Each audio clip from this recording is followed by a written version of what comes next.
হজরত ইমাম জাফর সাদেক রাদিয়াল্লাহু তাআলা আনহু তিনি ৮২ হিজরির ১৭ রবিউল আউয়াল মদিনাতে জন্মগ্রহণ করেন। তিনি ছিলেন দয়াল নবী রাসূল পাক সাল্লাল্লাহু আলাইহি সাল্লামের পবিত্র রক্তধারা। রাসূল সাল্লাল্লাহু আলাইহি সাল্লামের প্রিয় সাহাবী হজরত আবু বকর রাদিয়াল্লাহু তাআলা আনহু, তিনার পুত্র হজরত মুহাম্মদ বিন আবু বকর রাদিয়াল্লাহু তাআলা আনহু, তিনার পুত্র ছিলেন হজরত কাসেম বিন আবু বকর।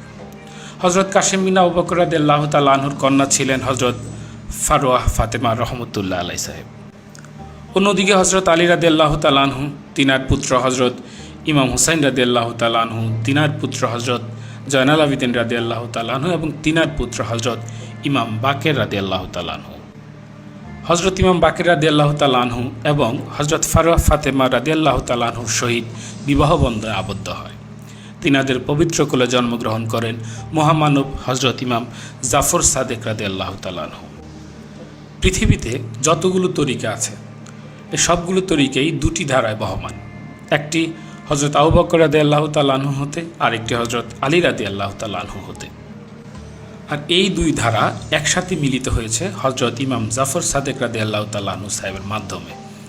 তিনি নকশবন্দিয়া মুজাদ্দিদিয়া তরিকার যেমনি মাশায়েখ, ঠিক তেমনি কাদরিয়া সিস্তিয়া তরিকারও মাশায়েখ।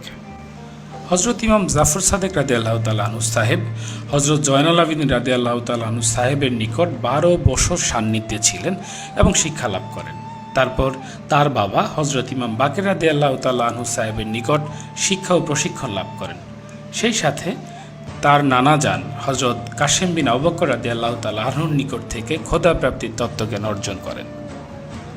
হজরত জাফর সাদেক রাদিয়াল্লাহু তাআলা আনহু সাহেব ছিলেন অগাধ জ্ঞানের অধিকারী। তিনি যেই জ্ঞানের অধিকারী ছিলেন তা ছিল মূলত নবুয়তের জ্ঞানেরই উত্তরাধিকার। তাই তিনি বলতেন, আমার বক্তব্য আমার পিতা ইমাম বাকের রাদিয়াল্লাহু তাআলা আনহু সাহেবের বক্তব্য, আমার পিতার বক্তব্য আমার দাদা হজরত জয়নাল আবিদিন রাদিয়াল্লাহু তাআলা আনহু সাহেবের বক্তব্য, তার বক্তব্য হজরত আলী রাদিয়াল্লাহু তাআলা আনহুর বক্তব্য, হজরত আলী রাদিয়াল্লাহু তাআলা আনহুর বক্তব্য রাসূল সাল্লাল্লাহু আলাইহি সাল্লামের বক্তব্য, আর রাসূল সাল্লাল্লাহু আলাইহি সাল্লামের বক্তব্য মহান খোদা তাআলারই বক্তব্য।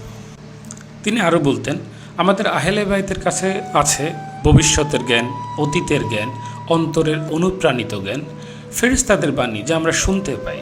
আমাদের কাছে রয়েছে রাসূল সাল্লাল্লাহু আলাইহি সাল্লামের পবিত্র অস্ত্রসমূহ, যা হজরত ইমাম মাহদী আলাইহিস সালাম না আসা পর্যন্ত এগুলো আমরা হাতছাড়া করব না। আমাদের কাছে আছে হজরত মুসা আলাইহিস সালামের তাওরাত, হজরত ঈসা আলাইহিস সালামের ইনজিল, হজরত দাউদ আলাইহিস সালামের জাবুর এবং মহান খোদা তাআলা পাঠানো অন্যান্য আসমানি কিতাবসমূহ। এছাড়াও আছে হজরত ফাতেমা রাদিয়াল্লাহু তাআলা আনহুর পবিত্র সহিফা, যাতে রয়েছে সমস্ত ভবিষ্যৎ ঘটনার বর্ণনা এবং শেষ ঘণ্টা পর্যন্ত সমস্ত শাসকগণের নাম। আমাদের কাছে আছে আল জামি নামের দলিল, যাতে লেখা রয়েছে হজরত রাসূল সাল্লাল্লাহু আলাইহি সাল্লামের পবিত্র জবানিতে উচ্চারিত এবং নির্দেশিত বাণী, এবং ওইসব বাণী হজরত আলী রাদিয়াল্লাহু তাআলা আনহু নিজ হাতে লিখেছেন। আল্লাহর শপথ, এতে রয়েছে মানুষের জন্য কিয়ামত পর্যন্ত প্রয়োজনীয় সব কিছু। হজরত ইমাম জাফর সাদেক রাদিয়াল্লাহু তাআলা আনহু সাহেব একাধারে ফিকাহ, হাদিসবিদ, কোরআন মাজিদের তাফসির কারক, গণিতবিদ, রসায়নবিদ ছিলেন। পৃথিবীর বিখ্যাত ফিকাহ মুহাম্মদ বিন মুসলিম, বিখ্যাত দার্শনিক হিশাম, গণিত রসায়ন শাস্ত্রের বিখ্যাত পণ্ডিত জাবির ইবনে হাইয়ানের মতো ব্যক্তিরা তিনার জ্ঞানের স্পর্শ পেয়েছিল।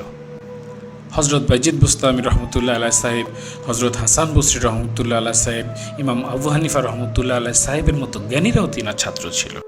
হজরত ইমাম আবু হানিফা রহমতুল্লাহ আলাইহি সাহেব বলেন, আমি জাফর ইবনে মুহাম্মদ থেকে বড় কোনো জ্ঞানী বা ফিকাহ দেখিনি। হজরত ইমাম মালিক রহমতুল্লাহ আলাইহি সাহেব বলেন, একসময় আমি জাফর ইবনে মুহাম্মদের কাছে আসা যাওয়া করতাম। যখনই যেতাম আমি তাকে ৩ অবস্থায় পেতাম, হয় তিনি নামাজ পড়ছেন, অথবা রোজা রেখেছেন, অথবা কোরআন মাজিদ তেলাওয়াত করছেন। জ্ঞান, ইবাদত, তাকওয়ার ক্ষেত্রে জাফর ইবনে মুহাম্মদের চেয়ে শ্রেষ্ঠ কোনো ব্যক্তিকে আমি দেখিনি।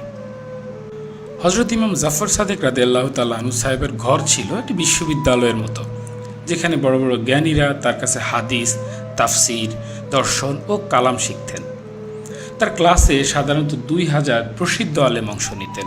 কখনো কখনো এই সংখ্যা ৪,০০০ পর্যন্ত পৌঁছাত। তৎকালীন খলিফা মনসুর ইমাম সাহেবকে পরীক্ষা করার জন্য ইবনে মুহাজিরকে অর্থ দিয়ে মদিনায় পাঠালেন। বললেন, আবদুল্লাহ ইবনে হাসান, জাফর ইবনে মুহাম্মদ এবং তাদের পরিবারবর্গের কাছে গিয়ে বলবে, আমি আপনাদের অনুসারী, খোরাসান থেকে কিছু অর্থ নিয়ে এসেছি। খোরাসানের লোকজন আপনাদের জন্য এই অর্থ পাঠিয়েছে। খলিফা মনসুর কাকে কি পরিমাণ অর্থ দিবে তা গোপনে ইবনে মুহাজিরকে লিখে দেয়, কিন্তু অর্থ প্রদানের সময় শর্ত দিবে যে যেহেতু আমি অন্যদের প্রেরিত, সেহেতু আপনাদের কাছে অনুরোধ, আপনারা যে যে পরিমাণ অর্থ গ্রহণ করবেন তা দয়া করে কাগজে লিখে দিবেন। ইবনে মুহাজির খলিফা মনসুরের নির্দেশে তাই করলেন এবং দায়িত্ব সম্পূর্ণ করে মদিনা থেকে খলিফার দরবারে গেলেন। খলিফা মনসুর ইবনে মুহাজিরের কাছ থেকে বিস্তারিত জানতে চাইলে ইবনে মুহাজির বলেন, জাফর ইবনে মুহাম্মদ অর্থ গ্রহণ করেনি। যখন আমি তার কাছে যাই তখন তিনি মসজিদে নববীতে নামাজ পড়ছিলেন। আমি তার পিছনে গিয়ে বসলাম। মনে মনে ভাবলাম, যখন তিনি নামাজ শেষ করবেন তখন আমার কথা তাকে বলবো। কিন্তু তিনি নামাজ শেষ করা মাত্রই আমার দিকে ফিরে বললেন, হে লোক, আল্লাহকে ভয় করো, মুহাম্মদ সাল্লাল্লাহু আলাইহি সাল্লামের আহলে বাইতের সাথে প্রতারণার চেষ্টা করো না। খলিফা মনসুর ইবনে মুহাজিরের নিকট এই কথা শুনে বললেন, নিঃসন্দেহে তিনি একজন মুহাদ্দিস, যার সঙ্গে ফেরেশতাদের কথা হয়, যার কাছে এহলাম আসে। হযরত জাফর সাদেক রাদিয়াল্লাহু তাআলা আনহু সাহেব 114 থেকে 148 হিজরি পর্যন্ত মুসলিম উম্মার হেদায়েতের দায়িত্ব পালন করেন। 34 বছর ধরে মুসলিম উম্মার নেতৃত্ব দেওয়ার পর আব্বাসীয় শাসক মানসুর দেওয়ানিকের বিষ প্রয়োগের মাধ্যমে 148 হিজরির 25 শাওয়াল তিনি শাহাদাত বরণ করেন।